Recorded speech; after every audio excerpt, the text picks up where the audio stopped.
Reporter Berita Indonesia melaporkan dari Pengadilan Negeri Jakarta Pusat.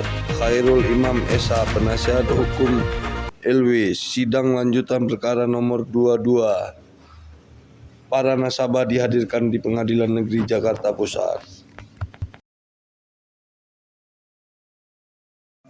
Dugaan tindak pidana korupsi PT Pegadaian. Dalam agenda hari ini itu agenda masih dari saksi dari jaksa penuntut umum. Saksi yang dihadirkan tadi ada 7 saksi, yaitu diantaranya dari nasabah sendiri maupun ada tadi dari dugaan TPPU-nya yang bukan nasabah, ada dari omnya dari terdakwa. Nah, untuk keterangan para saksi, di dalam persidangan tadi, artinya terdakwa sendiri tidak memungkiri bahwa memang itu yang terjadi, ya. Tetapi memang lagi-lagi ya terdakwa hanya itu bentuk kelalaiannya dia.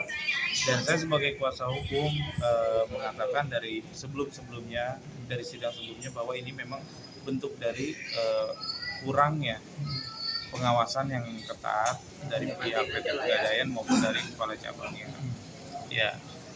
Nah, terkait untuk pasal yang diterapkan dalam undang-undang tindak pidana pencucian uangnya, saya meminta ini bahwa kasus ini harus dibuka kembali siapa yang terlibat.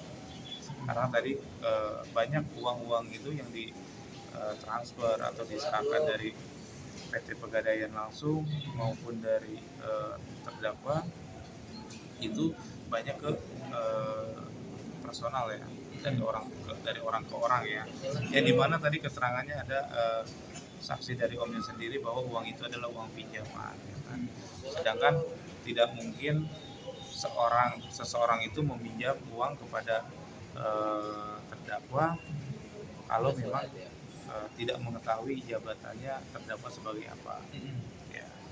Terus bahwa artinya keterangan terdakwa tadi di persidangan pun tadi dalam tanggapannya bahwa banyak fakta-fakta yang diputar oleh saksi sendiri, terutama dari omnya ya yang bernama Rustianto.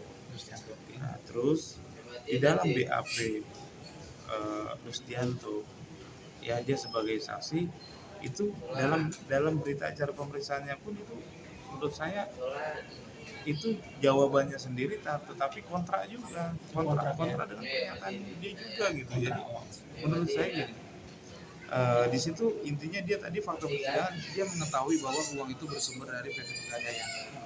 Saya meminta di sini untuk dibuka kembali agar siapa yang terlibat dalam tindak pidana pencucian uang ini segera ditarik kembali, segera dibuka kembali, dan ditetapkan siapa lagi sebagai tersangkanya. Internal ya? Dari audit internal, tetapi memang di situ kemarin pada saat sidang keterangan saksi dari kepala cabang sendiri itu memang tidak dijalankannya pengawasan yang ketat. Oh gitu. Itu padahal dalam SOP-nya itu sangatlah bagus sekali sebenarnya. SOP yang ada itu sebenarnya bagus, tetapi itu tidak dijalankan oleh kepala cabang kacap ini kan ya. Makanya kami meminta kemarin, kenapa kepala cabang ini tidak sebagai tersangka? Kenapa jadi saksi doang? Kenapa kemarin ada di media juga saya katakan kenapa pengelola agunan ini tidak dijadikan tersangka?